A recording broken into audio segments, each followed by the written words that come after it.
Evening, everybody. I see here. Just congratulations on the Pennsylvania state troopers in apprehending that murderer that the Biden administration allowed to come into our country, along with the over 170,000 unknowns out of the over 5 million illegals that have been allowed to enter into the United States since Biden took office. So that's one out of how many. We need to get rid of the rest, but that's another story. Excuse me. Let's talk money. I hate talking about money, but I was doing some research ever since I heard that the Biden administration currently wants to give Iran, or I should say release to Iran, $6 billion, as well as doing a prisoner swap.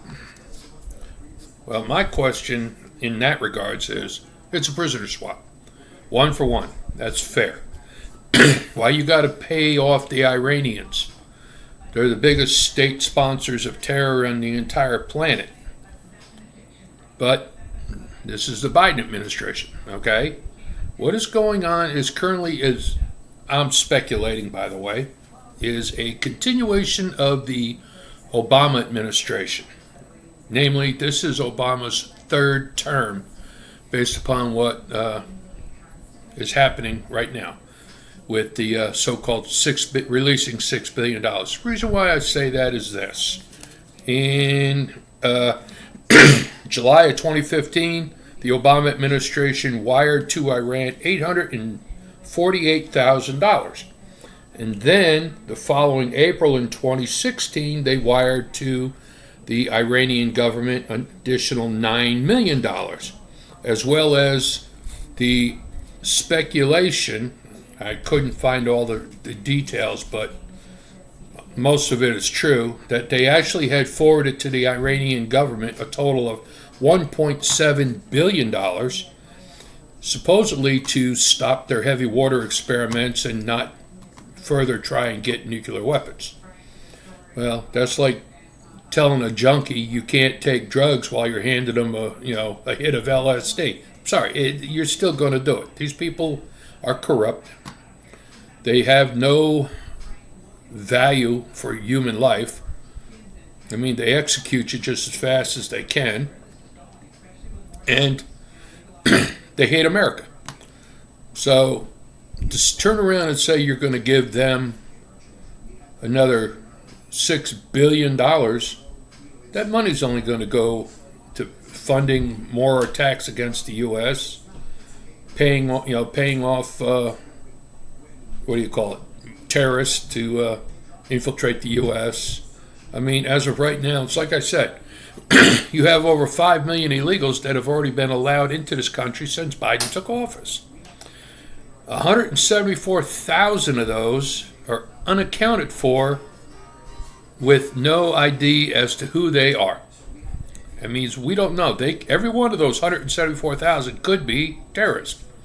Add to that fact that the vast majority of these people coming into this country are military-age young men under the age of 40, physically fit. We've already seen drug cartels, infiltrating the United States armed on cameras.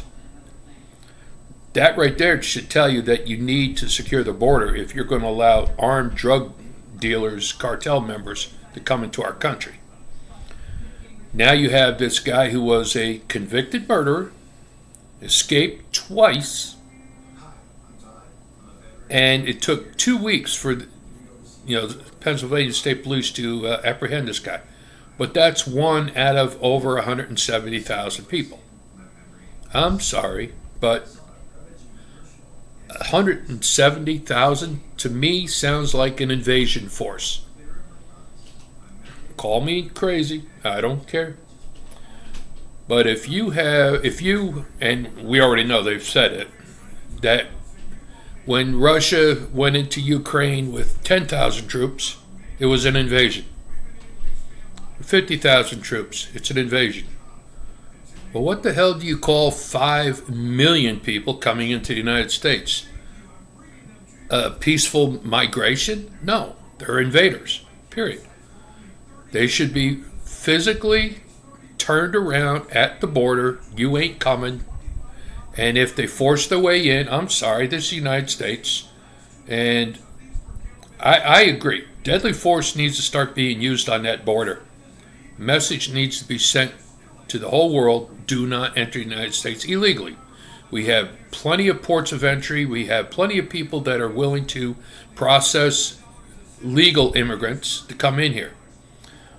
But because the Biden administration opened up the feed bag and say, we will support you, we will take care of you, you opened up a welfare floodgate and you are destroying this country just to make your own personal fortunes.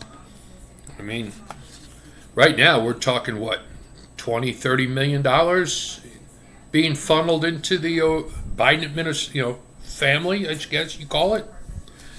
Crime family if you want to. But look at it this way. President of the United States makes less than, right around $400,000 a year. When he was vice president, he made considerably less than that. When he was a senator, he was making around $140,000 a year. How in God's name does he wind up having 2 multi-million-dollar mansions, beachfront property, and his grandchildren are getting money wired to them by foreign dignitaries? I'm sorry, that is corruption, period. And if you sit there and defend it, then you're corrupt too. But that's up for the courts, and I suggest the courts pull their heads out of their butt and follow the letter of the law and not interpret the law. The law says this, that's what it means. It doesn't say, well, I think it means. Screw that. Follow the letter of the law. And let's see where the chips fall. Icy out.